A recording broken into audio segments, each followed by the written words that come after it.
Vous regardez Al24 News. Madame, monsieur, bonsoir. À la une de votre 19h. Situation au Mali, la médiation internationale chapeautée par l'Algérie en action. Une réunion s'est tenue dans le cadre de l'accord d'Alger.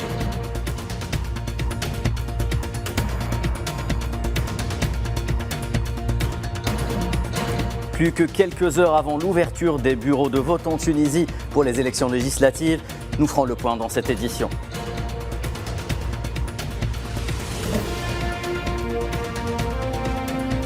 Enfin, conflit en Ukraine, Kiev annonce les chiffres relatifs à ses exportations de blé durant le mois de décembre.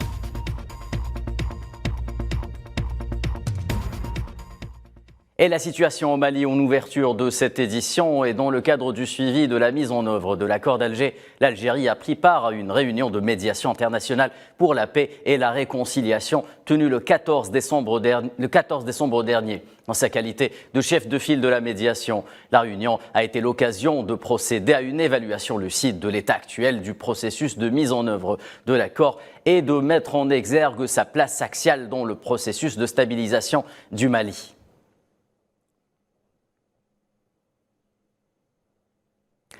En Libye, le chef du gouvernement Abdelhamid Dbeiba réagit aux critiques qui l'ont ciblé à la suite de la décision de son gouvernement de remettre aux États-Unis Abu Agila Mohamed Messoud, un citoyen suspecté par Washington d'avoir participé à l'attentat survenu en 1988 au-dessus de Lockerbie en Écosse.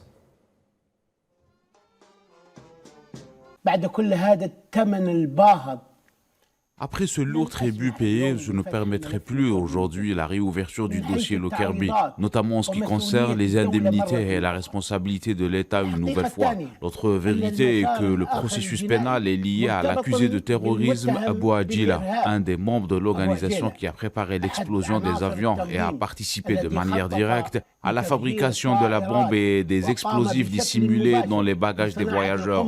Il est responsable de la cellule de fabrication des explosifs utilisés dans les opérations terroristes, notamment de celle qui a coûté la vie à près de 270 vies. Dossier libyen toujours avec cette déclaration de l'envoyé spécial pour la Libye Abdoulaye Bathily sur les avancées du processus politique au pays qu'il juge très limité. La patience a des limites, a-t-il lancé en s'adressant au Conseil de sécurité. Bathily estime, je cite, que si les deux parlements n'arrivent pas à trouver un accord, il conviendrait de chercher d'autres mécanismes alternatifs pour apaiser la souffrance. Fin de citation. Direction l'Amérique pour la clôture du sommet États-Unis-Afrique et en marge de sa participation en qualité du représentant du président algérien Abdelmajid Tebboune à ce sommet qui s'est tenu à Washington. Le Premier ministre algérien Ayman Ben Abdelrahman a rencontré sur place le président du Conseil présidentiel libyen Mohamed Younes El-Menfi. La rencontre a permis aux deux parties de se féliciter des relations de fraternité et de solidarité historique unissant les deux pays frères et d'examiner les voies et moyens de renforcer la coopération bilatérale dans divers domaines. Le sommet États-Unis-Afrique a été pour le Premier ministre algérien Ayman Ben Abdelrahman une occasion justement de revenir sur la stratégie économique algérienne comme modèle africain de développement, une expérience inédite basée sur un certain nombre de réformes courageuses. On écoute le Premier ministre algérien Ayman Ben Abdelrahman. J'ai eu l'honneur de représenter le président de la République, Abdelmajid Tebboune, lors des travaux du sommet États-Unis-Afrique qui s'est étalé sur 2 jours.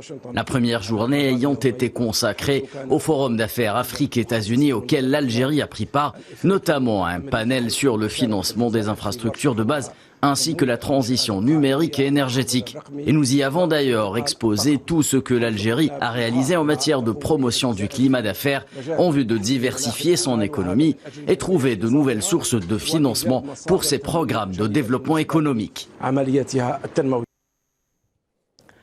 Et en Tunisie auront lieu demain les élections législatives pour l'élection de la nouvelle Assemblée qui comptera 11 561 députés. Une Assemblée remplacera celle qui avait été gelée le 25 juillet 2021. Le principal enjeu de ces élections sera notamment le taux de participation. Les détails avec Safwan Ben Sabri. Des élections législatives teintées d'un engouement mesuré attendent les Tunisiens ce samedi 17 décembre. C'est l'impression qui caractérise les préparatifs de ce rendez-vous électoral.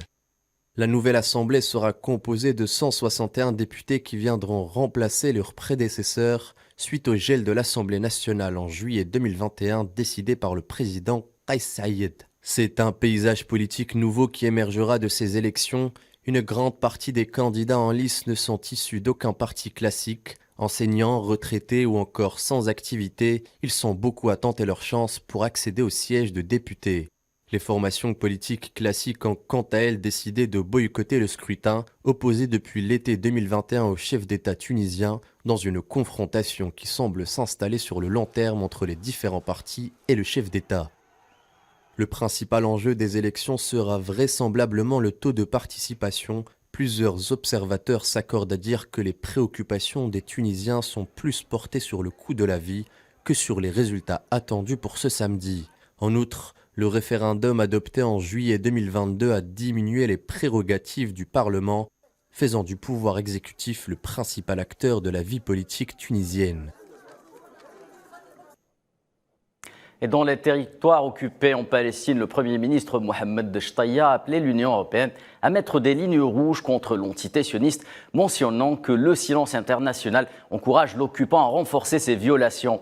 Lors de sa rencontre avec des ambassadeurs et des représentants de l'Union européenne, Shtayyeh a appelé à prendre des mesures sérieuses contre les politiques du nouveau gouvernement d'occupation qui vise à changer le système politique, ce qui pourrait causer, selon lui, plus de violence. Et ouvrant à présent le dossier péruvien avec la situation politique du pays qui se tend davantage.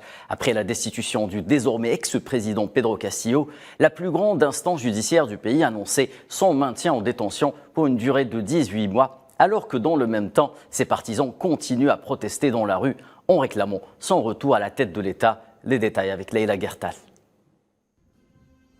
Au Pérou, rien ne va plus après la destitution du président Pedro Castillo. Les manifestations pro-Pedro n'ont pas faibli, bien au contraire. Le rang des manifestants en faveur de Castillo n'a fait que grossir. Tous unanimes pour appeler à son retour et dénoncer la destitution qui, selon eux, ne respecte pas le vote du peuple. La population, sortie en masse, estime que dès le début, le président a été humilié et qu'il n'a pas été accepté car il est issu des provinces, soit des zones rurales du Pérou, lui qui n'était qu'un simple instituteur. Alors que ses détracteurs ont clamé son départ et dénoncé la corruption qui a régné dans le pays depuis son arrivée au pouvoir. Castillo est devenu, sans le vouloir, le symbole du tiraillement du Pérou entre les forces étrangères à l'influence prédominante. Les États-Unis, en l'occurrence, les premiers d'ailleurs à faire savoir qu'ils ne considéraient plus Castillo comme président du pays. Saluons le rôle des parlementaires péruviens.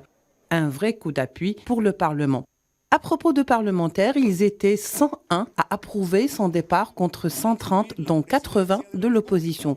Il est reproché à Pedro Castillo d'avoir fomenté un coup d'État avec l'annonce de la dissolution du Parlement. Une manœuvre rapidement qualifiée de coup d'État par le président de la Cour constitutionnelle. Personne, dira-t-il, ne doit obéissance à un gouvernement usurpateur. Il est clair que depuis le début ou depuis l'arrivée au pouvoir en juillet 2021 de Pedro Castillo, il n'a jamais été le bienvenu, pourtant choisi par les urnes. Il est accusé de corruption, de dissolution du Parlement, de rébellion, de trafic d'influence, lourdement acculé par les chefs d'inculpation qui pèsent sur sa personne et l'intransigeance de la justice qui vient de confirmer sa peine de 18 mois. Le dossier de Pedro Castillo, qu'il soit fomenté ou bâti sur des faits réels, est tellement lourd que même les manifestants clamant sa libération ne peuvent apparemment rien pour lui. Il est victime, il est coupable, l'histoire nous le dira.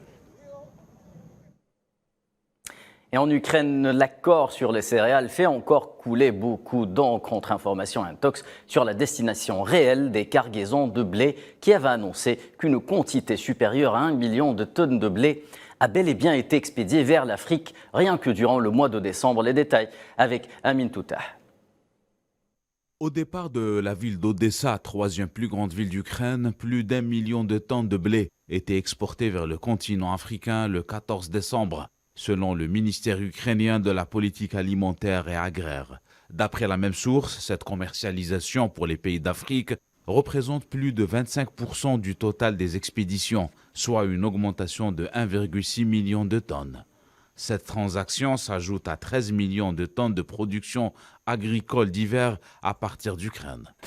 En dépit d'un conflit militaire qu'oppose depuis 10 mois Kiev à Moscou, l'Ukraine arrive à assurer des opérations d'export du blé local par le port d'Odessa en mer Noire en direction de la Turquie, en vertu d'un accord conclu à Istanbul au mois de juillet passé entre les deux belligérants, la Russie et l'Ukraine, et sous la médiation de la Turquie et l'Organisation des Nations Unies. Une entente d'urgence qui a permis de dénouer partiellement la crise céréalière dans le monde, provoquée par l'actuel conflit qui perdure depuis le mois de février et entraîne des répercussions économiques et énergétiques. Les 27 membres de l'Union européenne cherchent à plafonner les prix du gaz à l'approche de l'hiver pour parer à la crise qui s'annonce. Et en Europe, cap sur le durcissement de la fiscalité vis-à-vis des entreprises multinationales.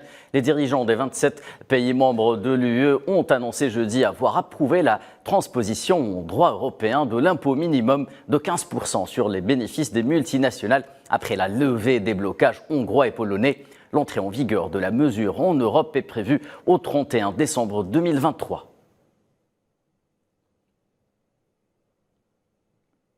Et l'actualité en Europe, toujours avec la tenue du sommet européen de Bruxelles, un sommet qui s'est penché sur de nombreux dossiers clivants au sein des 27, à l'image de celui de l'énergie. S'exprimant justement dans le cadre de sa participation à l'événement, le président français Emmanuel Macron fait allusion à un éventuel hiver sans gaz russe dans le vieux continent.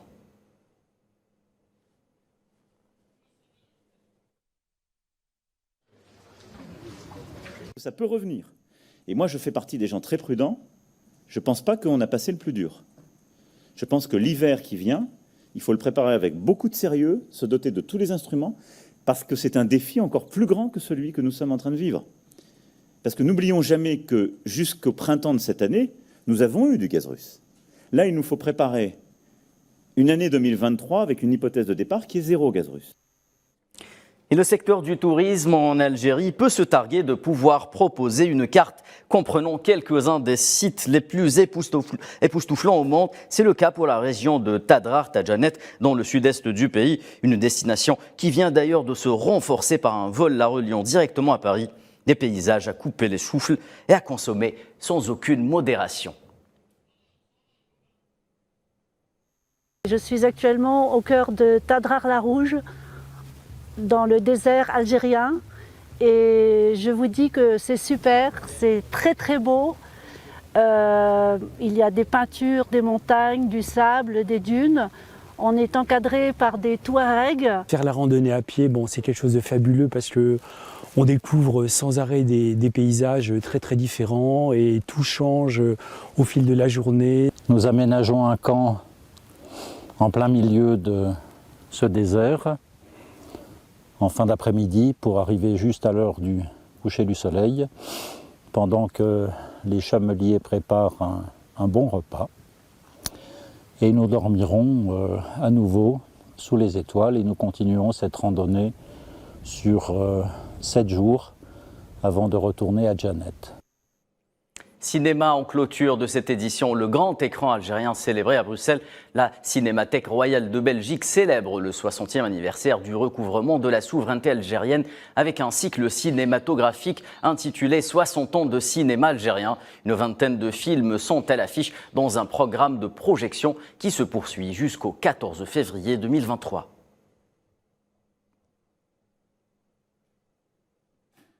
C'est la fin de ce 19h, mesdames et messieurs. Merci de nous avoir suivis. Excellente soirée à tous.